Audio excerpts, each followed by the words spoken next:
La Diada de Sant Jordi se celebra el 23 d'abril. És una de les festes més importants de Catalunya.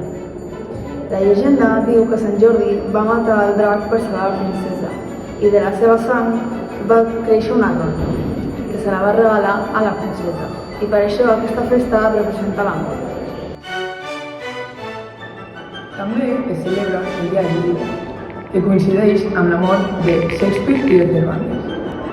S'intercanvien roses i llibres, i els carrers estan plens de paradetes i activitats culturals. És una festa que uneix amor, cultura i tradició catalana.